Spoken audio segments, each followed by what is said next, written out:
자, 지난 주일에 이어서 다니엘 강해 세 번째 시간이 되겠습니다. 다니엘서 2장 저희들이 살펴보려고 하는데요.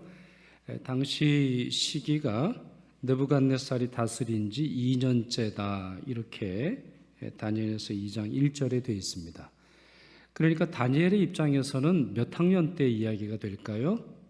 다니엘 1장과 2장을 비교를 해보시면 그러니까 왕궁학교에 들어간 지 1년 아니면 3년 이렇게 됩니다.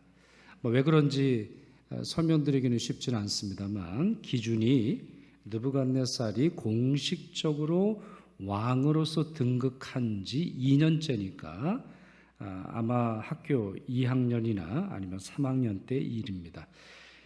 느부갓네살은 매우 강력했죠. 여러 번 말씀드립니다만 매우 부유하고 정말 강력했습니다. 헤로도투스의 역사라고 하는 책을 보면 이 고대 바벨론 성에 대한 여러 언급들이 나와 있습니다.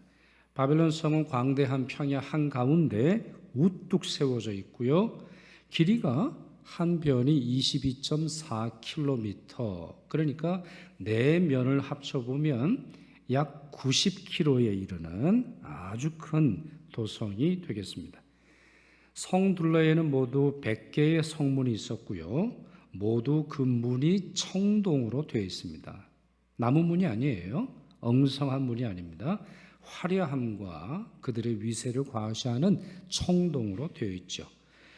또 성에는 깊은 해지를 파서 물을 가득하게 두어서 외적이 침략하기 어렵도록 했고 이미 도시건설에 아스팔트를 사용했습니다. 벌써 한 3,000년 전의 이야기예요.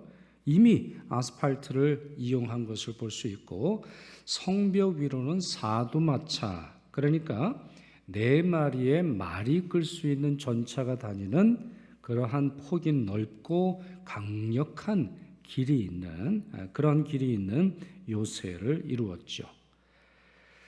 자, 그와 같은 강력함, 이와 같은 위세, 이와 같은 힘, 이와 같은 권력을 가지고 있는 느부갓네살이 어느 날 잠을 이루지를 못했습니다. 마음에 깊은 번민이 찾아와서 잠을 이루지 못했는데 그 이유는 어디 있죠? 꿈 때문입니다. 참 사람 약합니다. 이렇게 천하를 다 소유한 것처럼 보여도 꿈이 흉흉하니 꿈속에서 되어진 일들이 자기에게 찾아올까 봐 이리 뒤척 저리 뒤척 번민에 빠지는 것을 볼 수 있습니다. 고대 세계에서는 꿈을 미래의 사건, 미래에 되어질 일의 그림자다 이렇게 해석을 했습니다. 게다가 왕의 꿈은 굉장히 중요해서 왕의 꿈은 그 나라 아니면 어떤 그 국가의 미래를 신으로부터 이제 계시를 받는 것으로 이해를 했던 것이죠. 따라서 고대 세계에 있어서는 왕의 꿈을 해석하는 것, 죄송합니다. 왕의 꿈을 해석하는 것이 나라의 흥망성쇠를 결정하는 아주 중요한 일로 여겼습니다. 여러분, 이거는 다른 성경 본문을 통해서도 확인할 수 있는데 우리 구약 성경에 여러 군데서 나오는데요. 우리 창세기에 그런 인물이 나오잖아요. 바로의 꿈을 해석해 줘서 총리가 되는, 그러니까 이게 고대 세계에서 벌어지는 일이죠. 꿈을 잘 해석하는 것이 총리가 하는 중요한 일인데 그 이유는 어디 있어요? 왕의 꿈은 예사롭지 않아서 신이 왕의 꿈을 통해서 그 나라의 흥망성쇠를 알려준다 이렇게 생각을 하기 때문이죠. 자, 느부갓네살 전문가들을 불렀습니다. 어떤 사람들을 불렀느냐?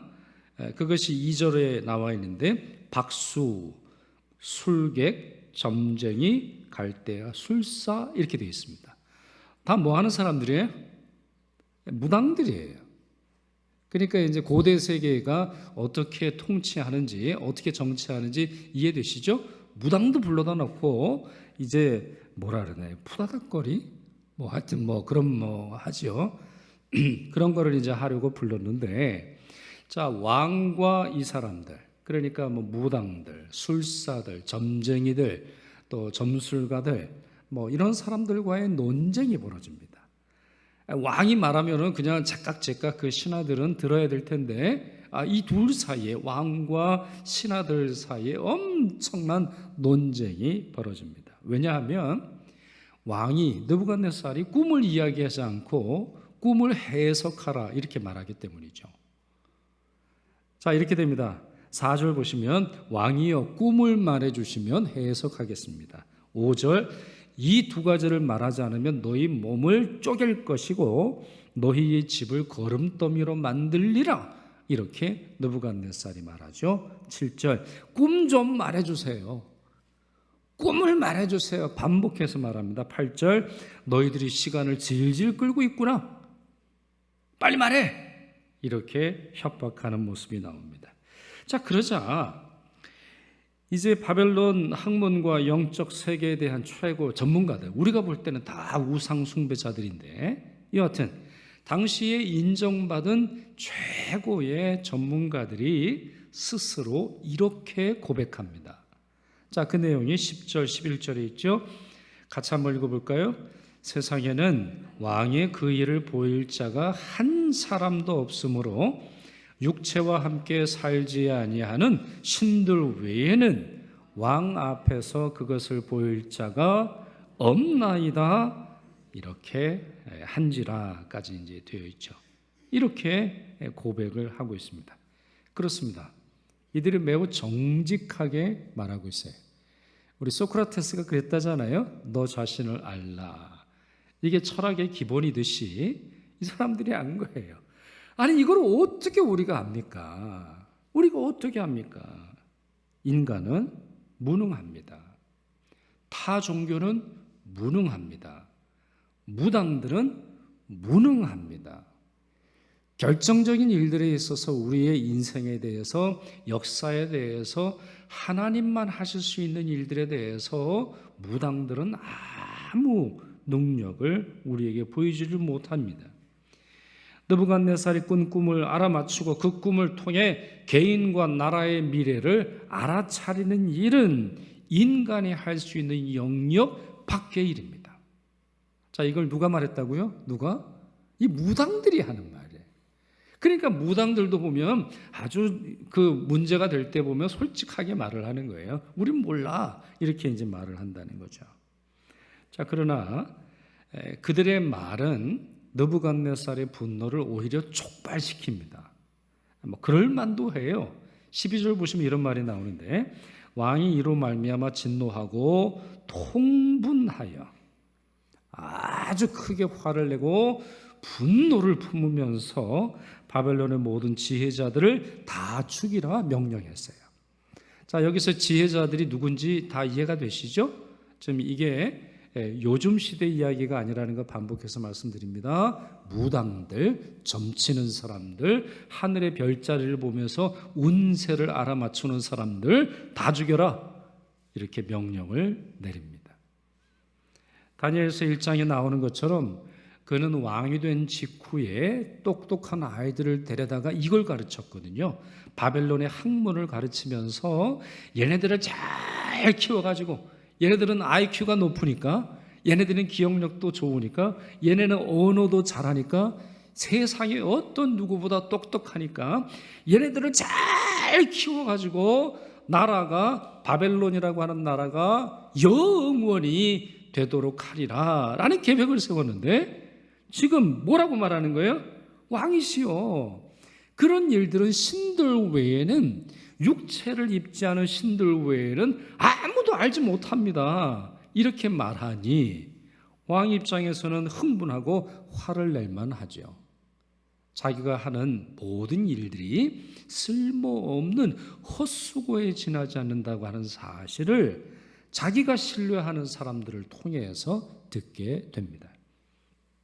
급기야 근위대장 아리옥이라고 하는 사람이 등장을 하지요. 그리고는 바벨론 지혜자를 모두 죽이려고 가는 중입니다. 그것이 14절에 보면 나오는데 자, 이때 다니엘을 만납니다. 아리옥이 칼을 들고 궁중에서부터 아마 사람들을 죽여나가기 시작했겠지요. 그리고는 궁중 학교의 학생으로 있던 다니엘을 만납니다. 이때 다니엘이 아주 중요한 그러한 행동을 하는데요, 명철하고 슬기로운 말로 아리옥을 설득하여 학살을 멈추게 합니다. 다니엘의 말이 어떻다고요? 다시 한번 보세요. 다니엘의 말이 어땠어요? 다니엘이 명철하고 슬기로운 말로 아리옥을 설득했어요. 여러분, 이 사실은 굉장히 중요해요. 왜 그럴까요? 세속사회에서 살아가는 그리스도인의 언어가 이렇게 돼야 되기 때문입니다. 세상 사람들에게 하는 말, 여러분들이 여러분 안에 있는 예수 그리스도에 대한 믿음, 여러분을 향한 하나님의 사랑이 들끓는데, 또 여러분이 하나님으로부터 큰 은혜를 받아서 살아가게 될 텐데, 또 그렇게 살아가고 계시는데요, 여러분이 세상 사람들에게 사용하는 언어는 이래야 된다는 거예요. 달리 말씀드려 볼까요? 어떤 분은 믿음이 정말 좋은데 쉽게 흥분하고 함부로 말하는 분들이 있어요. 어떤 분은 거룩함을 말하는데 만나는 사람마다 거북하게 해요. 그러니까 자기는 막 거룩합니다. 거룩해서 내가 그리스도인이요, 내가 목사요, 내가 장로요, 내가 안수집사 권사다라고 하는 자부심이 있지만 사람들은 너무 거북하게 해요. 그 사람이랑 말을 섞는 게 너무 힘들어요. 그 사람의 무식한 말과 그 사람의 공격적인 말과 그 사람의 거친 말이 그 사람 안에 있는 하나님을 표현하기보다는 자기 성질대로 말하기 때문인 것이죠. 여러분, 지난주에도 언급을 하지 않았어요? 왕의 음식을 거절하십니다. 다니엘이 뜻을 정하여 왕의 음식과 포도주 먹고 마시기를 거절하는데, 다니엘이 환관장에게 어떻게 얘기해요? 구했다라고 되어 있고, 그리고 12절 보시면 1장 12절 보시면 요청했다고 되어 있어요. 이때도 마찬가지입니다. 결국 아리옥은 자초지종 소상하게 다니엘에게 말합니다. 여러분, 굉장히 흥미로운 장면이에요. 지금 왕과 최고의 권력자들 사이에서 대화가 이루어지면서 왕이 흥분해서 모든 지혜자를 죽이라 이렇게 말하는데 누가 막아섰다고요? 학생이 막아선 거예요. 교장이 막아선 것도 아니고 교감이 막아선 것도 아니고 선생님이 막아선 게 아니라 기껏해야 2학년 아니면 3학년 학생이 칼을 들고 모든 사람들을 죽이려고 하는 이 자를 멈췄다라고 하는 거예요. 그럴 만큼 우리 안에 있는 믿음이 세상 사람들에게 표현이 될 때는 어떻게 해야 된다? 명철해야 하고 지혜로워야 돼요.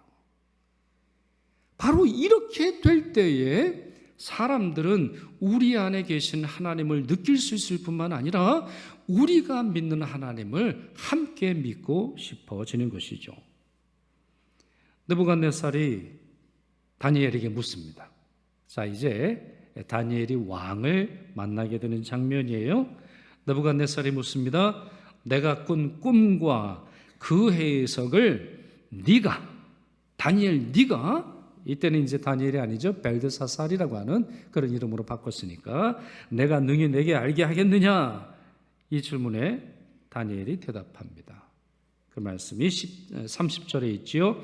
내게 이 은밀한 것을 나타내심은 내 지혜가 모든 사람보다 낫기 때문이 아니라 오직 그 해석을 왕에게 알려서 왕이 마음으로 생각하던 것을 왕에게 알려주려 하심이니이다, 이런 말을 합니다. 문장이 좀 긴데 무슨 말이에요? 자기가 할 수 있단 말이에요? 아니에요. 나는 못합니다. 그러나 하나님은 하십니다, 이거예요. 나는 못합니다. 내가 뭐라고 왕이 꾼 꿈을 알아맞추겠으며 왕의 꿈의 해석을 왕에게 알려주겠습니까? 저는 그냥 학생에 불과한데요. 그러나 하나님은 하실 수 있습니다. 바로 이렇게 말하는 거예요. 다니엘은 하나님이 하시는 이 일을 자기 능력인 것처럼 행동하지 않아요. 하나님께서 자신에게 주신 지식을 마치 자기가 세상 누구보다 똑똑한 것처럼 그렇게 포장하지 않아요. 여러분, 다니엘서를 읽다 보면 다니엘은 중요한 특징이 있는데, 다니엘은 그가 말을 하건 아니면 그가 행동을 하건 그의 신앙을 표현하던 포장을 하지 않아요. 멋있게 포장하지 않습니다. 다니엘이 아닌 누가 되려 하지도 않고, 아니면 사람들을 의도적으로 감동시키거나 아니면 사람들의 마음을 자기에게 끌고 오기 위해서 뭔가 노력하지 않아요. 그저 순수한 다니엘의 모습으로 나타날 뿐만 아니라 크게 사람의 마음을 움직이고 크게 하나님의 역사를 일으키는 것을 볼 수 있는 것이죠. 이때도 마찬가지예요. 왕을 만나는 첫 번째 장면에서도 마찬가지예요. 나는 못합니다. 그러나 하나님은 하십니다. 이렇게 자기의 영역과 하나님께서 하실 수 있는 이 전능하심을 드러내고 있습니다. 그렇습니다. 그런 점에서 우리는 중요한 신앙적 교훈을 얻습니다. 많은 능력을 가진 것보다, 많은 부를 소유하는 것보다, 많은 명성을 얻는 것보다 전능하신 하나님과 동행하는 것이야말로, 하나님을 신뢰하는 것이야말로 훨씬 더 큰 능력이 된다라고 하는 사실입니다. 이 말 후에 다니엘은 느부갓네살이 꿈에서 본 것을 말합니다. 사실 왜 느부갓네살이 꿈을 이야기하지 않았을까? 여러 주석가들의 주석을 봤더니 여러 다양한 해석이 있는데요, 저는 어떻게 해석을 하느냐, 꿈을 잊은 것 같습니다. 이 꿈이 중요하다라는 건 느끼는데, 여러분 우리 그렇잖아요. 너무 중요한데 딱 눈을 뜨자마자 꿈이 사라져버린 어떤 그런 일들이 많은 것처럼 이 사람도 그랬으리라고 생각을 해요. 사람 모양의 큰 신상을 보았습니다. 다니엘이 꾼 꿈은 신상을 본 거예요. 머리는 순금이요, 가슴과 두 팔은 은이요. 자, 머리는 순금, 가슴과 두 팔은 은, 배와 넓적다리는 놋, 그 종아리는 쇠, 그 발은 얼마는 쇠요, 얼마는 진흙, 이렇게 되어 있습니다. 자, 어디가 제일 비싸죠, 여러분? 어디가 제일 비싸요? 머리가 제일 비싸죠? 금이 은보다 비싸지 않겠습니까? 비싼 순서로, 고급인 순서로 밑으로 내려온다라고 하는 거예요. 자, 그런데 어디선가 사람의 손으로 자르지 않은 돌이 날아와서 신상의 아랫부분을 쳐서 무너뜨리는 꿈을 왕이 보셨습니다. 이렇게 말하고는 바로 연이어서 꿈을 해석해 줍니다. 머리부터 발에 이르기까지는 바벨론으로부터 시작되는 4개의 제국을 뜻합니다. 대부분의 해석은 어떻게 하죠? 바벨론, 페르시아, 그리스, 로마, 이 4개의 제국을 의미한다, 이렇게 해석을 하는데요. 자, 중요한 것은 어느 나라가 해당이 되느냐. 바벨론이 머리다, 또 가슴과 팔, 은으로 되어 있는 부분이 페르시아다, 페르시아냐 아니냐, 이것보다 더 중요한 것이 있습니다. 본문이 강조하는 바는 4가지입니다. 첫째, 인간의 권세의 원천이 하나님께 있다는 겁니다. 인간의 능력, 인간의 권세, 인간이 누릴 수 있는 행복의 원천은 하나님께 있다는 거예요. 37절 보시죠. 하늘의 하나님이 나라와 권세와 능력과 영광을 왕에게 어떻게 하셨고? 주셨고. 여러분, 주다라고 하는 단어가 또 나오네요. 지난주에도 잠깐 언급하지 않았습니까? 1장에서 보았는데요, 하나님의 전 그릇을 느부갓네살에게 주셨습니다. 하나님이 내 소년에게 학문을 어떻게 하셨어요? 주셨습니다. 하나님께서 소년들에게 학문, 지식을 주셨을 뿐만 아니라 왕에게도 성전에 있는 그릇을 주셨다라고 되어 있어요. 세상을 호령하는 왕의 권세도 마찬가지입니다. 하나님이 주셔야 행사할 수 있는 것이지 어떠한 것도 사람이 쟁취해서 얻는 것이 아니라는 거죠. 둘째, 인간이 연약하다는 것입니다. 인간이 참 연약하다는 거예요. 그 특성을 잘 보여주는 것이 신상의 가장 아랫단인 발부입니다. 여러분 그 말씀 한번 보시면 41절 하반절에서 42절입니다. 그 나라가 쇠 같은 든든함이 있을 것이나 그 발가락이 얼마나 쇠요 얼마나 진흙인즉 그 나라가 얼마나 든든하고 얼마나 부서질 만한 것이며라 되어 있어요. 자, 핵심적인 내용은 뭐예요? 얼마는 든든하고 얼마는 부서져요. 그럼 여러분 이게 무슨 말이에요? 자, 일례를 들어서 요즘 이상한 뉴스가 많이 들리네요. 아파트를 짓는데 철근을 빼놓는 황당한 이야기를 듣습니다. 어떤 집은 새로 신축된 집에 들어갔는데 너무 춥더래요. 그 왜 추운가 봤더니 벽을 허물어 보니까 쓰레기가 가득하게 들어있는 거예요. 거기 원래 벽돌이 있든가 아니면 거기 이제 냉난방을 막아내기 위해 뭐가 있어야 되는데 거기에 뭐 포대자루, 뭐 시멘트 포대자루, 스티로폼 이런 것들이 아주 잡동사니가 들어있다라고 하는 거죠. 여러분 겉으로 볼 때는 대단해 보이고 겉으로 볼 때는 뭐 몇십억짜리라 할지라도 그 내부를 들여다본 바로 내부에 이러한 쓰레기가 있다라고 할 때 그게 단단한 거예요? 그게 약한 거예요? 그게 약하다라고 하는 거예요.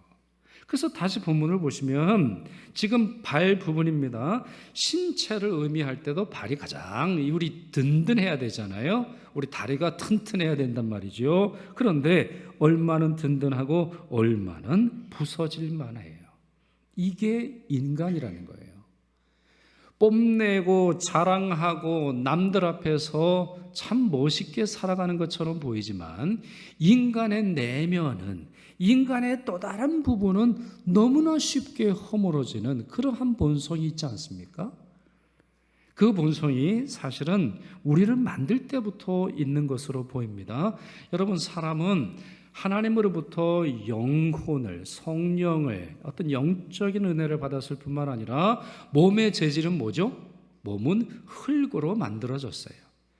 그래서 성 어거스틴이 뭐라고 하냐면 인간은 이렇게 한쪽은 하나님을 바라보는 거룩함을 사모하는 것에 비해서 한쪽은 땅을 바라보는, 땅을 좋아하는, 이 세상의 쾌락을 좋아하는 이 두 본성이 영원히 싸워가는 그런 존재라는 거예요. 그러니 사도 바울도 로마서 7장에서 뭐라고 말해요? 내가 하나님의 명령, 하나님의 율법을 바라고 지키기를 원하나 나는 뭘 좋아해요? 세상을 좋아해가지고 세상으로 달려가는 자기를 보면서 오호라 나는 곤고한 자로다. 곤고한 자가 뭐예요? 불쌍한 자라는 거예요. 여러분은 어떻습니까? 여러분도 나름 자부심이 있고 여러분들이 살아가는 데 있어서 여러분들 누구에게도 뭔가 자랑할 만한 것이 있으시겠습니다만 실상은 뭘로 무너져요? 내 약함으로 무너지는 거예요. 나를 정말 쉽게 허물어뜨리는 것이 있잖아요. 나를. 바로 그와 같이 인간 안에는 연약한 것들이 함께 섞여 있음으로 말미암아 쉽게 무너진다라고 하는 사실을 이 꿈이 보여주는 거예요. 셋째, 하나님 나라가 장차 임한다라고 하는 것입니다. 하나님 나라가 장차 임한다는 거예요. 그래서 하나님 앞에 스스로를 자랑하고 하나님을 거역하던 나라들을 심판할 것이다. 이렇게 설명하는 것입니다. 다니엘서 2장 34절에서 35절 그리고 45절에 기록되어 있는데요. 다니엘은 이 신상을 조금 전에 말씀드렸잖아요. 사람의 손으로 깎지 않은 돌이 날아와서 바닥을 확 쳐버립니다. 바닥.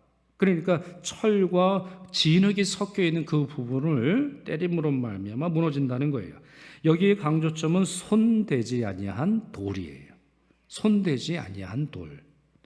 자, 그 말씀이 이렇게 되어 있습니다. 34절, 35절입니다. 손대지 아니한 돌이 나와서 신상에 쇠와 진흙의 발을 쳐서 부서뜨림에 그때에 쇠와 진흙과 놋과 은과 금이 다 부서져. 자, 어디를 쳤는데 뭐가 부서졌죠? 밑에 발 부분을 쳤는데 뭐가 무너졌어요? 쇠와 진흙과 놋과 은과 금이. 자, 밑을 치는데 부서지는 순서가 위에까지 다 다르고 있죠? 그래서 사실은 요한계시록에 나중에 바벨론이 심판을 받는다라고 하는 그 예언의 말씀이 있는 이유가 여기 있는데, 여하튼 손대지 아니한 돌이 와서 이 모든 것을 무너뜨려 여름 타작마당의 겨같이 되어 바람에 불려 간 곳이 없었고, 우상을 친 돌은 태산을 이루어 온 세계에 가득하였나이다. 이렇게 그 꿈의 내용을 설명해 줍니다. 여러분도 머릿속에 그려지세요? 멋있는 신상이 있죠. 그러나 어디선가 사람의 손대지 않냐, 사람이 깎지 않은 돌이 나와서 하단 부분을 치니까 모든 것이 역순으로 와르르 무너지더니 이 손대지 않은 돌이 태산이 된다는 거예요. 뭘 의미합니까? 하나님 나라를 의미합니다. 사람들은 인간 문명을 자랑합니다. 인간 문명이 발달하고 세상이 발전해서 만들어지는 나라가 아니라는 겁니다. 사람의 손으로 빚는 게 아닙니다. 우리의 수고를 통해서 빚어지는 것이 아닙니다. 인간 역사의 최종적 단계에서 초자연적으로 이루시는 하나님의 나라가 반드시 올 것이라는 겁니다. 이 돌은 예수 그리스도로 말미암아 시작되는 하나님의 나라를 뜻하는데요, 이 나라가 임할 때 세상의 모든 권세는 무릎을 꿇게 될 것이고 예수 그리스도만을 찬양할 그날이 온다라고 하는 매우 장대한 역사를 해석해 줍니다. 넷째, 이 꿈이 강조하는 바는 뭐예요? 그러니 인내하고 기다리라는 겁니다. 인내하고 기다리라는 거예요. 이 심판의 날은 다니엘 때에 이루어지지 않아요. 이 심판의 때는 다니엘 때 이루어지지 않습니다. 수백 년 후에야 시작됩니다. 그리고 아직까지도 계속되고 있는데요, 확실한 건 뭡니까? 세상의 모든 권력은 무력화되고 바로 이와 같은 하나님의 나라는 태산과 같이 온 땅에 임한다라고 하는 것이죠. 그러니 하나님의 사람들은 왜 하나님의 심판이 속히 임하지 않는가 원망하거나 투덜대거나 조급해하지 말고 인내함으로 하나님의 때를 기다리라는 것이고, 세상의 권력을 가진 자들은 자만하지 말고 이 나라가 임하기 전에 회개하여 하나님의 백성이 되라 설명하는 것입니다. 자, 이처럼 위대하고 장대하고 어떻게 보면 굉장히 두려운 꿈을 꾼, 달리 말해서 궁극적인 하나님 나라의 심판의 해석을 들었던 느부갓네살, 어떻게 두렵지 않을 수 있겠습니까? 소망하기로는 이런 두려움을 이 땅의 정치가들, 이 땅의 세력가들 가지면 좋겠습니다. 북한에 있는 김씨 일가들이 느끼면 좋겠습니다. 백음주의와 동성애 등등 악한 문화를 세상에 퍼뜨려 나가는 자들 배우면 좋겠습니다. 그러나 그들이 알든 그들이 모르든 그들이 인정하든 그들이 인정하지 않든 손대지 않은 돌이 그들을 칠 것입니다. 히틀러가 자기가 세운 나라 나치 제국을 천년제국이라고 불렀습니다. 천년 갈 줄 알았어요. 1000년 동안 세상을 호령하고 유럽과 세계를 지배하리라고 생각을 했어요. 그러나 몇 년 지나지 않아서 무너졌습니다. 적어도 100년은 계속되리라고 생각했던 베를린 장벽도 신속하게 무너졌습니다. 이사야 선지자는 그 사실을 오래전에 예언한 바 있지요. 이사야서 40장 23절 24절 귀인들을 패하시며 세상의 사사들을 헛되게 하시나니 그들은 겨우 심기고 겨우 뿌려졌습니다. 그들이 하는 일은 겨우 심기고 겨우 뿌려졌으며 그 줄기가 겨우 땅에 뿌리를 박자 곧 하나님이 입김을 부시니 그들은 말라 회오리 바람에 불려가는 촉에 같도다. 말씀을 맺습니다. 오늘 우리는 느부갓네살의 꿈, 또 그 꿈의 해석을 보았고, 또한 느부갓네살 앞에 선 다니엘의 모습을 살펴보았습니다. 누가 안전하고 누가 평안합니까? 누가 당당하고 누가 강한 사람입니까? 세상의 모든 권력을 가지고 있는 느부갓네살입니까? 아닙니다. 그는 자기가 꾼 꿈조차 해석하지 못함으로 말미암아 번민의 번민을 가지고 있는 종이 호랑이에 지나지 않습니다. 다시 반복해서 말씀드립니다만 이때가 느부갓네살 제위 2년이라고 했어요. 다니엘은 학생에 지나지 않습니다. 놀라운 일입니다. 너무나 놀라운 일입니다. 비록 나이가 어려도 은밀한 일을 아시고 이루시는 하나님을 그가 믿었기에 그는 이미 태산과 같은 견고한 사람이 되었습니다. 아직 그의 시대에 이렇게 사람의 손으로 뜨지 않은 돌이 날아올 것이다 라고 하는 그 소망만 가지고 있어도 다니엘은 당당했습니다. 다음 주에 이제 살펴보겠습니다만, 또 그 다음 주에 살펴보겠습니다만, 이와 같은 믿음을 가지고 있기에 그들은 세상에서 다른 종교, 다른 신앙과 굴복하지 않으면서도 승승장구할 수 있었습니다. 그러니 사랑하는 여러분, 여러분을 스스로 잘 진단해 보시기를 바랍니다. 여러분에게 이런 믿음이 있습니까? 여러분에게 이러한 믿음의 소망이 있습니까? 이러한 장대한 꿈을 가지고 오늘 하루하루를 살아가고 계십니까? 아니면 하나님 나라가 있는지 없는지 아직 알지 못하시면서 매일을 번민으로 지내고 계십니까? 인간의 전적인 무능함을 인정하십시오. 그리고 하나님의 전능하심을 믿고 의지하십시오. 현재와 미래의 평안과 만족을 누리며 사시기를 바랍니다.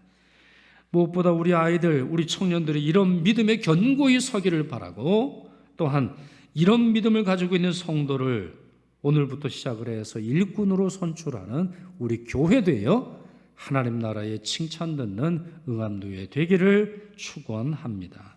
기도하겠습니다.